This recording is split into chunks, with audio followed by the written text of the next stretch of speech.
Ndi nthawi ya nkhani kuno isi ndipo madzulo ano muli ndine Mike Mlongoti ndi nzangayu Linle Mponda, koma poyamba nayi mitu yake. President Dr. Lazarus Chakwera wafika mu mzinda wa Abu Dhabi, mdziko la United Arab Emirates, komwe akambirane ndi mtsogoleri wa dzikolo nkhani zothandiza kuthetsa vuto la kusowa kwa mafuta mdziko muno. Bungwe la Smallholder Farmers Fertilizer Revolving Fund lakhazikitsa fetereza wa madzi yemwe akumutcha nano urea, yemwe adzipezeka mabotolo ang'onoang'ono. Ndipo mu nkhani za masewero, timu ya dziko lino ya masewero ampira wa miyendo ya atsikana osapitirira zaka 17 yayamba mpikisano wa COSAFA ndi kugonja ndi timu ya South Africa ndi zigoli 4-2.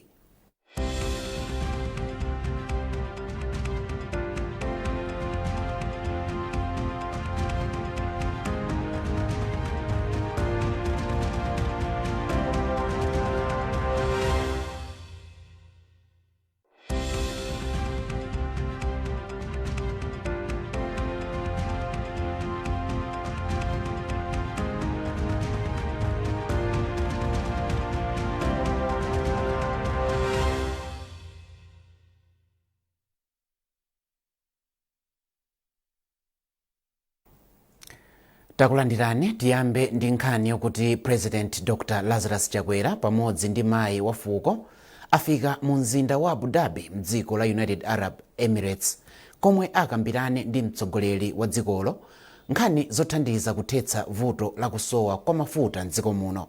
Kuchokera ku Abu Dhabi, mtolankhani wathu Jackson Sichali ali ndi nkhani yonse.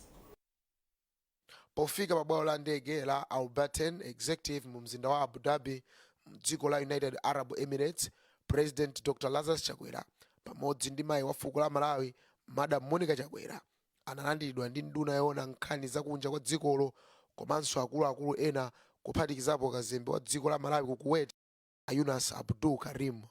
Kenako Dr. Chakwera anayendera perete wa asilikali ankhondo a dziko la United Arab Emirates. Poyankhula poyambirira, kazembe wa dziko la Malawi ku Kuwait Karim anati zokambirana zomwe zikhalepo pakati pa atsogoleri awiriwa ndi zofunika kwambiri ku dziko la Malawi, kamba kuti zithandiza kuti vuto la kusowa kwa mafuta lithe, komanso kuthandiza mbali zina zachitukuko monga zomangamanga, zamalonda komanso ulimi. Pa nkhani ya misewu, iwo anati kudzera ku thumba la ndalama lochokera ku Abu Dhabi, boma la Malawi lilandiranso ndalama pafupifupi $20 million zonjezera zithandizire kumanga msewu wa makanjira ku Mangochi. Kunoku Malawi tukupindula kwambiri ndi ubale wa pakati pa Malawi ndi dziko la United Arab Emirates, kudzera ngati mmene ndafotokozera kuti takhala tikulandira zithandizo zosiyanasiyana. Mene nthawi makamaka ya mavuto panali ulendo wina anatithandiza nthawi ya njala ndi zakudya zokwanira $2 million ndi pali ma-organization so kudzeranso ma-organization ena ambiri aku Malawi ndi akuno akhala kupita kukagwira ntchito zawo ku Malawi. Koma pa nkhani ya chitukuko, boma la United Arab Emirates yakhala ikugwira ntchito ndi pamodzi ndi boma ya Malawi potukula Malawi monga msewu wa Gender Edikeni mene anatithandizako pa nthawi kena ndi $6 million, ndipo pakali pano akuganizira zotithandizanso kuti aonjezere ndalama za msewu wa Mangochi Makanjira pafupifupi ndi ndalama zokwana $20 million. Ife ndi mene tikuyang'anira kuti kubwera kwa president mene akuthandiza kuti kukhazikitsa kuti consideration imene maganizo amene kumina ndalama zimene zipezeke. Dziko la Malawi linakumanaponso ndi vuto la kusowa kwa mafuta mchaka cha 2010 komanso mchaka cha 2012, zomwe zinachitika kamba ka kusowa kwa ndalama zakunja komwe kukumachitika chifukwa choti dziko lino silimatumiza katundu wambiri kunja poyerekeza ndi yemwe limayitanitsa. Jackson Zijali, MBC News, Abu Dhabi, United Arab Emirates. Padakali pano mtolankhani wathuyo akufotokoza zakufunika kwa ulendowu. Dziko la United Arab Emirates linachita malire ndi maiko monga Saudi Arabia komanso Oman. Dziko ndi limodzi mwa maiko omwe chuma chawo chinakwera kwambiri kamba kodalira ntchito zoyenga mafuta. President Dr. Lazarus Chakwera poyankhula ku mtundu wa Malawi sabata yatha anakambakonso nkhani yokhuzana ndi kuvuta kwa mafuta a galimoto komwe kwadza kamba kakusowa kwa ndalama zakunja kapena kuti forex muchingerezi. Pachifukwa ichi Dr. Chakwera anati aunikira njira zina zatsopano zogulira mafuta zomwe zitha kuchepetsa vuto la kusowa kwa mafuta. Mukuyankhula kwake mtsogoleri wa dziko la Malawiyu anati boma laona kuti ndikofunika kwambiri kuti lisiye njira yogula mafuta kudzera m'makampani ndi kuyamba kugula mafuta awa mu njira ya boma ndi boma lizake ndi cholinga choti mafuta awa azipezeka mosavuta. Pachifukwa ichi dziko la Malawi likuyembekezeka kupindula kwambiri kukambirana ndi mtsogoleri wa dziko la United Arab Emirates maka pa nkhani ya mafuta maka kamba kuti dzikoli lili ndi mafuta ochuluka. Powonjezera kuyenga mafuta dziko la United Arab Emirates limadaliranso ntchito zokopa alendo komanso ulimi wa minda ikuluikulu pa chuma chake. Dzikoli limayenga mafuta opitirira migolo 3.2 miliyoni pa tsiku ndipo lili ndi masomphenya ochulukitsa mlingowu kufika pa migolo 5 miliyoni pa tsiku pozafika mchaka cha 2030.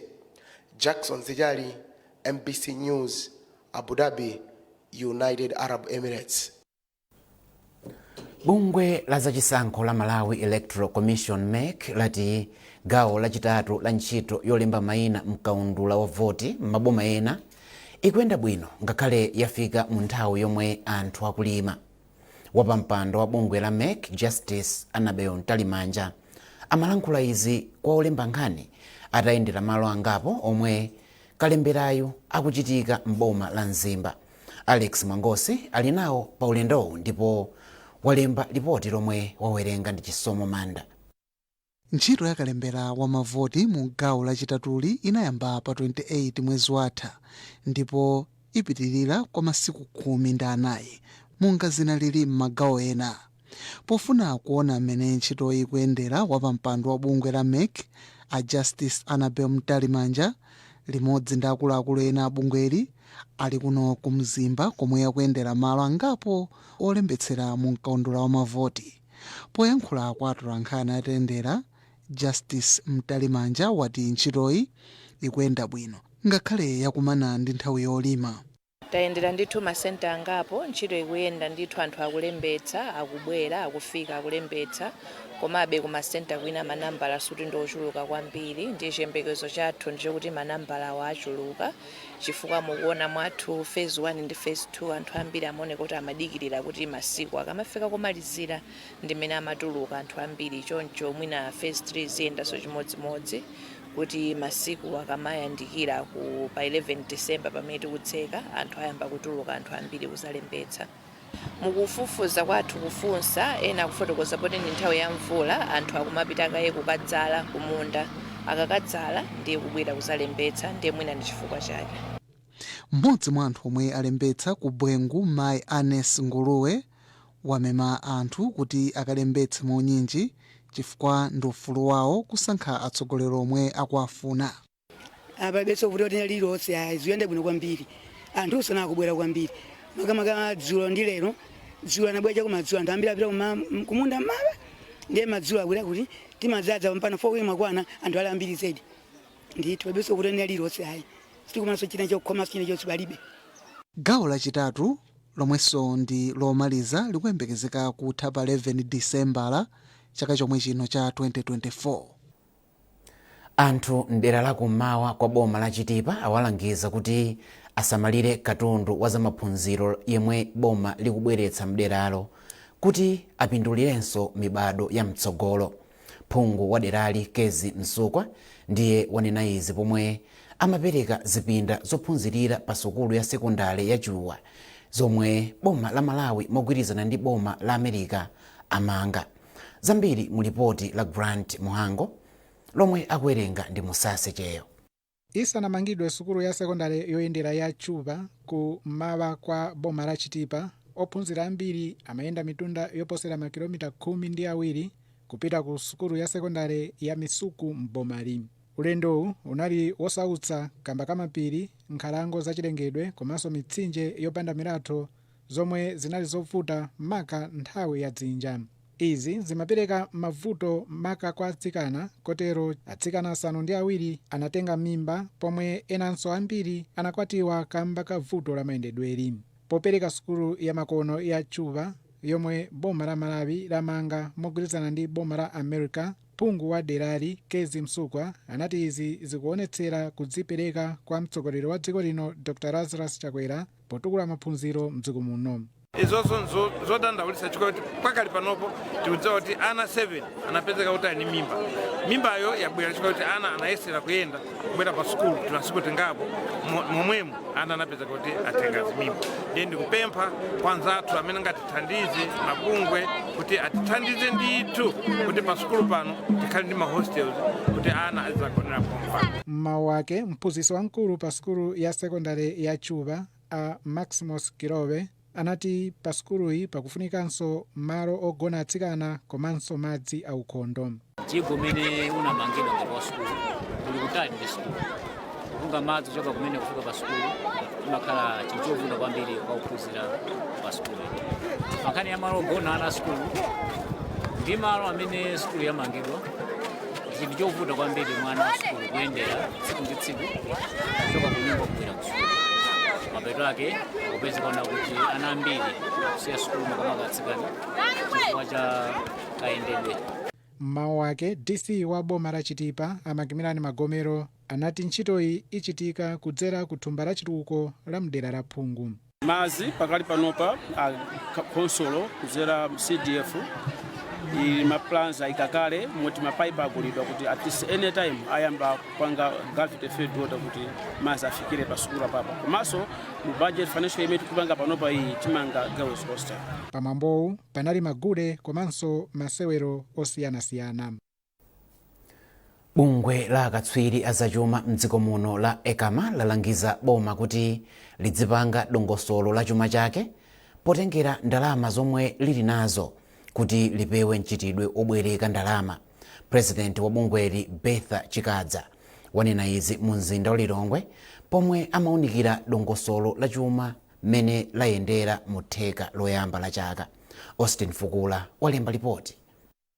Achikadza ati boma lionetsetsa kuti ndalama zomwe limaganizira kuti lipeza akamapanga dongosolo la chuma la pachaka zizikhala zoti zitheka osati zofuta kukwaniritsa. Izitu ati zithandiza kuti mchitidwe obwereka ndalama mdziko muno komanso maiko ena uchepe. Tikuyenereka kutinso ndalama zimene timagwiritsa ntchito zizinkazi kuchepera chifukwa tikapanda kutero ndiye kuti tizingonjezerabe ngongole zimene timabwereka zija.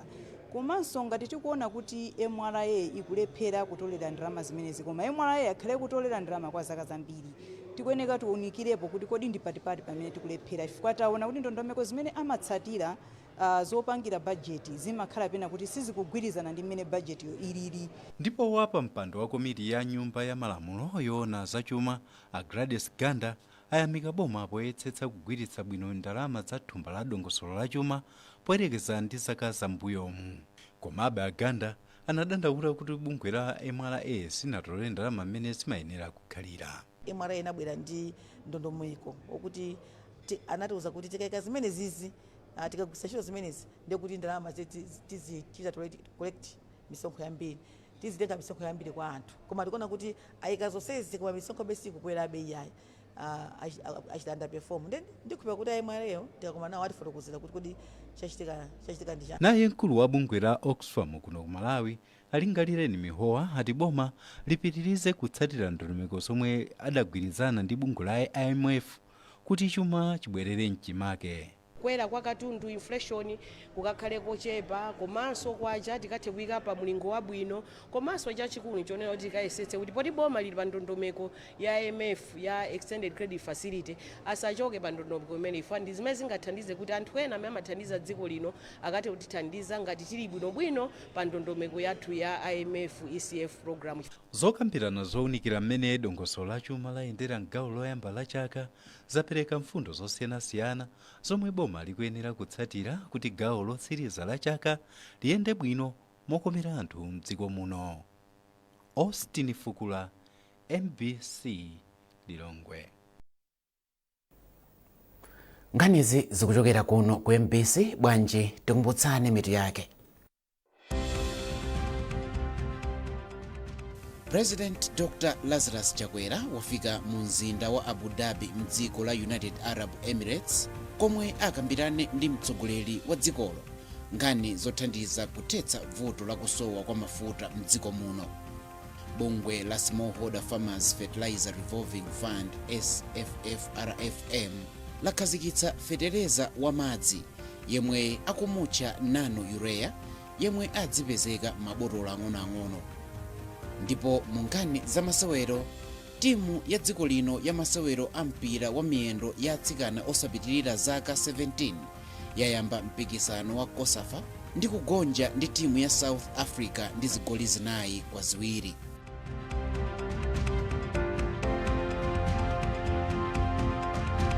When pain clouds your child's sunny days, Parapain Baby swoops in, specially formulated to chase away pain and bring back the smiles. Uniquely developed so that it doesn't contain a drop of salicylic acid, ensuring the safety of our children. Whether it's fever, teething discomfort, or tummy troubles, our hero is on the case, ensuring your little one feels better, faster, with a taste kids love. But remember, it's not a sweet. Parapain Baby is designed for easy intake, chewed or dissolved. Brought to you by Mwai Pharma. Parapain Baby. Tough on fever, gentle on tummies.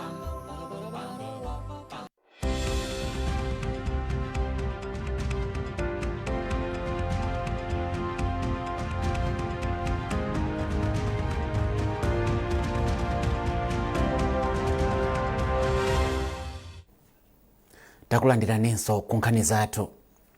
Wachiwiri woyamba kwa sipikala wa nyumba ya malamulo Amadalitso Kazombo lero anayimitsa zokambirana ku nyumba ya malamulo kamba kakusamvana nyumbayi. Akazombo anayimitsa zokambiranazi pamene aphungu akumbali ya boma anapempha nyumbayi kuti ichotse Asamiya Sulemani pa udindo wawo ngati wapampando wa komiti ya nyumba ya malamulo yoona zaulimi. Ndipo mkulu wa zokambirana mnyumba ya malamulo a Richard Chimwendo Banda wati sanganene zambiri pa mchitidwe wa mnyumbayi kamba kuti lero boma silitenga gawo pobweretsa zokambirana. Phungu wa nyumba ya malamulo Mchisi South ananena kuti Honorable Sami Suleiman akakankachisana akuvutitsa nyumbayi komanso akuonetsa kuti ndioderera amene akuphwanya malamulo okudza nyumbayi.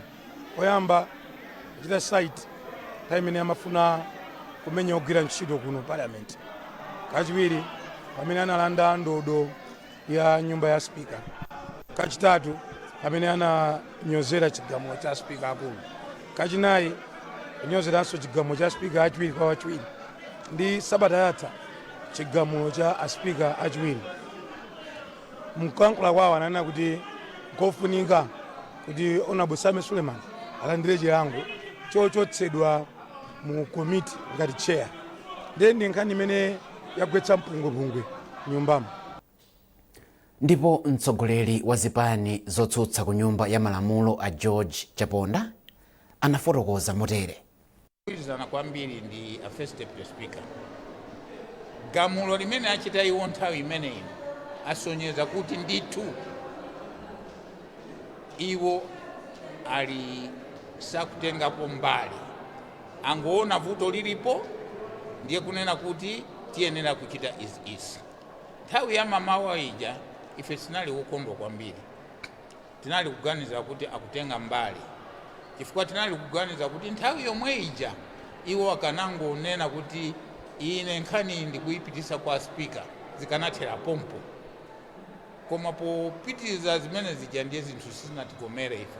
Koma ulendo uno first deputy speaker achita ntchito yabwino. Bungwe la Smallholder Farmers Fertilizer Revolving Fund SFFRFM lakhazikitsa fetereza wa madzi yemwe akumutcha nano urea yemwe adzipezeka mabotolo ang'onoang'ono. Nduna ya zaulimi a Sam Kawale yayamikira bungweli kamba kafetereza wa makonoyu ponena kuti ndiothandiza kuti alimi adzikolola zochuluka. Tili ndi ripoti. Polankhula pa mwambowu nduna za ulimi a Sam Kawale yati njira ndi zipangizo za makono za ulimi ngati fetereza wa nano urea ndi zimene zingathandize dziko lino kukwaniritsa masomphenya ake a 2063 okhala ndi chakudya chokwanira. Akawale atinso alimi akuyenera kuphunzira kumagwiritsa ntchito zipangizo za makono ngati feterezayu pakuti izi ndi zimene zingakweze phindu lawo pa ulimi. Masomphenya dziko lino la Malawi 2063 anagawidwa m'magawo angapo ndipo lililonse lili pa zaka 10 ndipo zaka 10 zoyamba tikuyepo emphasis kwambiri pa nkhani ya kuonetsetsa kuti tikugwiritsa ntchito makina atsopano kapena zipangizo zatsopano za ulimi muchizungu timati innovative technologies. Ndi chifukwa chake unduna wa za ulimi ukuonetsetsa kuti chaka china chilichonse tikubweretsa zinthu zatsopano pa nsika kuti Amalawi akhoza kugwiritsa ntchito. Lero tapanga launch kapena kukhazikitsa kugwiritsa ntchito kwa fetereza ameneyo dzina lake ndi nano urea, fetereza wa madzi. Tamuyesa kwa nthawi yayitali taona kuti akugwira ntchito bwino kwambiri ndipo tikufuna kuti Amalawi ayambe kugwiritsa ntchito. Wapampando wa bungwe la SFFRFM Apoka Mulongera ati feterezayu ndodalirika wobwezeretsanso nthaka ndiponso amapereka zokolola zochuluka kuposa fetereza amene alimi akhala kugwiritsa ntchito nthawi zonsezi.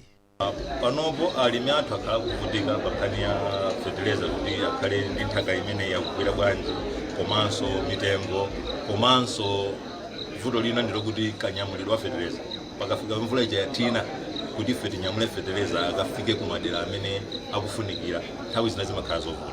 So pakakhala kuti pabwera fetereza ngati amene kuonena kuti atha kungonyamula mukabotolo akafuna wambiri akhoza kunyamula ngakhale panjinga kumene wina ukhoza kutenga uyika mthumba ndithu mabotolo 4 kupita nawo kumene kuja kumakapanga ntchito yoti yayikulu kusiyana ndi mabagi ake. So ndi mmene zinthu zikusinthira tikufunika nafenso tizichita ndi nyengo zimenezi. Bungweli lili ndi chiyembekezo kuti alimi mdziko muno azichita bwino pa ulimi wawo ngati angamagwiritse ntchito zipangizo za makono zomwe bungweli likubweretsa. Yamikani Makanga, MBC Lilongwe. Unduna wa zaumoyo wati makina atsopano owunikira mthupi athandiza kwambiri popereka thandizo loyenera kwa anthu omwe ali ndi HIV ngakhalenso nthenda ya hepatitis B. Mkulu oona zaumoyo mu undunawu Dr. Lilian Chunda ndiye wanena izi kampani ya mdziko la China yopanga makina osiyanasiyana achipatala itapereka makina atsopanowa ku bungwe lomwe limaona za chisamaliro cha wanthu omwe ali ndi HIV ya Lighthouse Trust ku Lilongwe. Emmanuel Chikonso wadza ndi zambiri mu ripoti ili. Makina a ultrasound omwe a Lighthouse Trust alandira ndi makina apamwamba omwe amaoneka mthupi popereka chithunzi chenicheni cha ziwalo zamkati ndipo ndi oyamba mchigawo chapakati komanso achiwiri muno m'Malawi kamba kuti ena ali mu mzinda wa Blantyre pa chipatala chachikulu cha Queen Elizabeth. Malinga ndi mkulu wa zaumoyo mu unduna wa zaumoyo Dr. Lilian Chunda, makina awa apepukitsa madotolo pa ntchito yodziwa mavuto a mthupi mwa anthu omwe ali ndi HIV komanso mavuto achiwindi maka popereka thandizo loyenera. Dr. Chunda akukhulupiriranso kuti chiwerengero cha anthu othandizidwa pa chipatala cha Kamuzu Central chikwera. Nthawi zambiri zimakhala zovuta m'zipatala zathuzi kuti tifikire poti tikhale ndi upangiri kuti tidziwedi kuti kodi munthu chiwindi chake chili bwanji. Ndi mmene abwerera mashini amenewa vuto limene likhala ngati locheperako pano pa chipatala komanso osati pano pokha chifukwa ndikudziwa kuti even ku north mashini ngati amenewa kulibe kutanthauza kuti mapatient athu ena azichokera ku north kubwera kuno kuzalandira chithandizo moyenerera. Papempho loti kampaniyi iganizirebe zopitiriza kuthandiza ndi makina oterewa kamba kuti anthu ofuna thandizo ndi ambiri. Mmodzi mwa akuluakulu ku kampani ya Mindry Medical International Limited, Adalen Liu, anati apitiriza kutero poonetsetsa kuti ntchito za umoyo zikupita patsogolo mdziko muno. Bungwe la Lighthouse Trust ndi bungwe lomwe limapereka thandizo la chipatala ndi chisamaliro cha anthu omwe ali ndi HIV ndipo amagwira ntchito ndi unduna wa zaumoyo mzipatala za boma za Zomba, Kamuzu Central ku Lilongwe ndi ku Mzimba. Emmanuel Chikonso, MBC Lilongwe.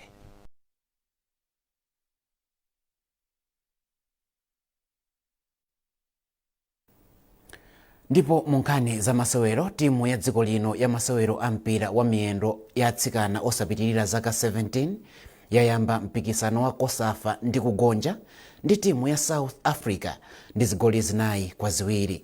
Ngakhale Malawi yagonja, mphunzitsi wa timuyi Linda Kasenda wati ali ndi chikhulupiriro kuti achita bwino pa masewero omwe akhale nawo mu gulu B. Malawi isewera masewero achiwiri ndi Madagascar loweruka lino. Inali game yovuta makamaka chigawo choyamba chimene sinasewere bwino.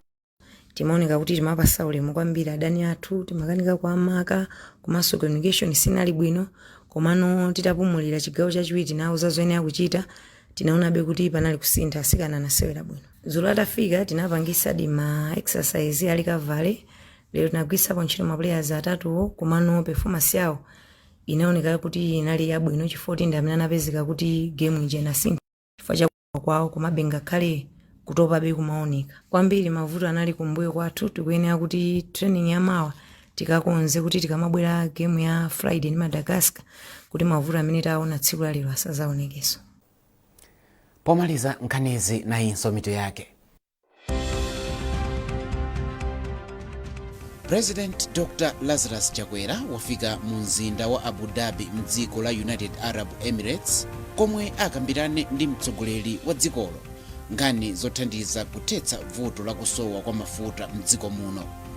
Bungwe la Smallholder Farmers Fertilizer Revolving Fund SFFRFM lakhazikitsa fetereza wa madzi yemwe akumutcha nano urea yemwe adzipezeka mabotolo ang'onoang'ono. Ndipo mu nkhani za masewero, timu ya dziko lino ya masewero ampira wa miyendo ya atsikana osapitirira zaka 17 yayamba mpikisano wa COSAFA ndi kugonja ndi timu ya South Africa ndi zigoli 4-2. Pezani nkhanizi ndi zina zambiri popita pa mbc.mw kapena MBC Digital pa Facebook, Instagram komanso X. Munali ndine Mike Mlongoti ndi nzanga Irene Lemponda, tikufunirani madzulo opambana.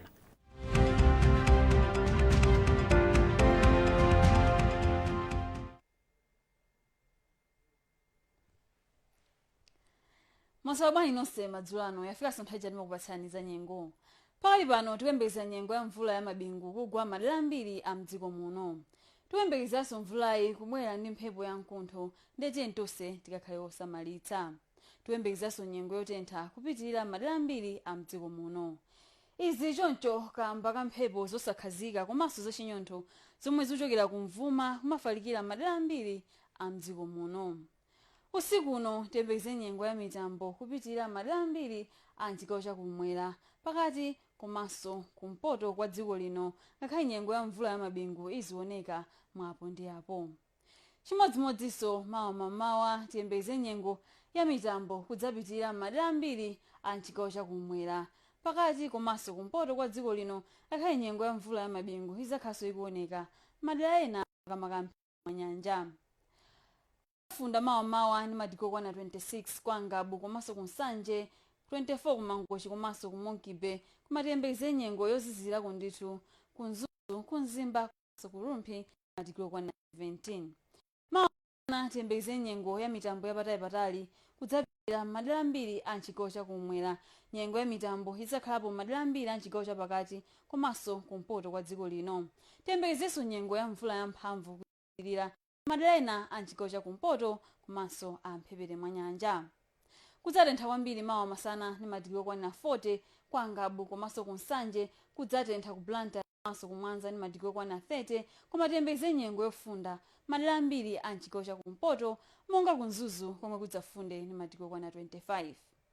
Mkucha lino loweruka tiyembekeze nyengo mitambo kudzapitirira madera ena a chigawo chakumwera pakati komanso kumpoto kwa dziko lino. Tiyembekezenso nyengo ya mvula ya mabingu kudzapitirira madera ena a mdziko muno. Madzulo ano munali ndine Tapuwa Khwera kumutu, khala nozindikira dziwani za nyengo.